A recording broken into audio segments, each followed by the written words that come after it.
자, 그중에 우리 첫 번째 노동공급 이론의 거시적 측면을 먼저 정리를 좀 해야 됩니다. 자, 저희 논점 목차에서 공부한 거로 보면 노동공급 이론에서의 첫 번째예요. 거시적 측면. 거시적 측면에서의 노동공급 이론입니다. 항상 목차 속에서 여러분들 제가 강조드리고 설명드리는 논점에 해당하는 내용들을 마치 컴퓨터에다 파일을 저장하듯이 이걸 폴더 삼아서 이 안에다 넣어 놓으셔야 돼요. 그리고 나중에 이거를 끄집어내시면서 공부하면 문제를 푸셔야 됩니다.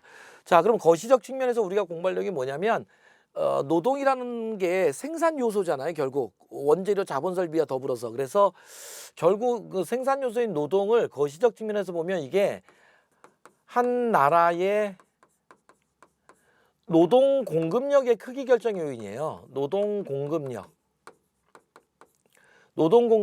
크기를 결정하는 요인들이 뭐가 있을까? 이걸 차근차근히 보는 거예요. 그래서 이쪽은 어렵지 않아요. 왜냐하면 여러분들은 다 노동 수요자가 아니라 노동 공급자잖아요. 그래서 우리 얘기를 하는 곳이기 때문에 이해가 빠릅니다. 그럼 거시적 측면에서의 노동 공급 이론은 한 나라의 노동 공급력의 크기 결정 요인이다. 그래서 우리는 결과적으로 이걸 공부하기 위해서 우리는 뭘 공부할 거냐면 총 인구의 분포를 공부할 거예요. 총 인구의 분포. 통계상으로. 왜냐하면 한 나라의 노동 공급력의 크기를 결정하는 요인의 1번 타자 요인은 뭐냐면 총인구예요. 총인구. 그러니까 총인구가 많은 나라일수록 그 나라의 노동 공급력의 크기는 커지겠죠. 여러분들 전 세계에서 지금 총인구가 제일 많은 나라가 중국 아닙니까? 그러니까 중국은 노동 공급력의 크기가 엄청나게 크니까 오늘날 중국이 전 세계의 공장 역할을 하고 있는 거죠. 그 얘기입니다. 그래서 총인구 전체 인구예요. 총인구가 크면 클수록 그 나라의 노동 공급력의 크기는 커질 것이다.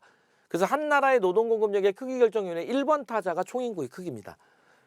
자, 그럼 이제 여러분들 여기서부터 질문이 시작되죠. 두 번째 질문이에요.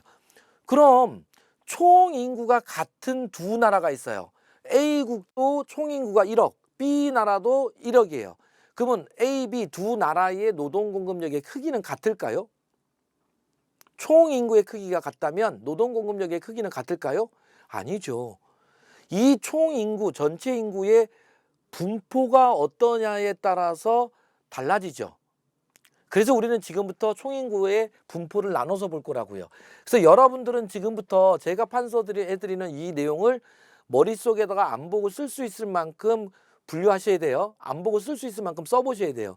1차 객관식 문제는 당연하고 2차 주관식 문제까지도 다 이걸로 해결을 해야 돼요. 그래서 우리는 지금부터 총인구를 나눠볼 겁니다. 총인구는요, 크게 둘로 나눕니다. 15세 이상 인구예요. 15세 이상 인구. 우리는 이 15세 이상 인구를 다른 말로 뭐라고 하냐면 생산 가능 인구라고 해요. 생산 가능 인구라고도 하고 오늘날은 이거를 경제활동 가능 인구라고도 합니다. 경제활동 가능 인구라고도 해요. 그럼 이 개념은 무슨 개념이냐? 이 개념은 여기서 얘기하는 이 가능이라는 표현은 이게 무슨 뜻일까? 15세 이상부터 경제활동이 가능하다고요? 뭐 사실은 뭐 가난한 나라나 우리나라 6.25 때는 뭐 10살짜리도 막 신문 팔고 구두 닦기 하고 하지 않았나요? 이런 질문 나오겠죠. 그래서 여기서 가능은 현실적으로 가능하다는 게 아니라 법적으로 경제활동이 가능한 거예요. 법적으로. 그래서 법적으로 경제활동이 가능하려면 의무교육을 면해야 되잖아요. 그래서 우리나라는 현행법상으로는 중학교까지가 의무교육이죠. 그래서 15세 미만자는 법적으로 일을 할 수 없습니다. 원칙적으로. 그래서 15세 이상부터 법적으로 일을 할 수 있다는 거죠. 이해되죠? 그래서 이렇게 경제활동 가능이고 가능은 법적으로 가능하다는 얘기입니다. 그래서 우리 근로기준법에서도 만 15세 미만자는 노동자로 사용할 수 없다. 원칙적으로 이런 규정이 있어요. 그래서 예외적으로 중학생은 13세 이상 15세 미만자는 원칙적으로는 일을 할 수 없고 다만 예외적으로 의무교육에 지장을 주지 않는 범위 내에서 취직 인허증을 노동부 장관으로부터 발부받으면 예외적으로 일을 할 수 있도록 하고 있는 거죠. 그것과 연결되어 있는 거예요. 그래서 우리는 15세 이상부터 법적으로 일을 할 수 있다. 그러니까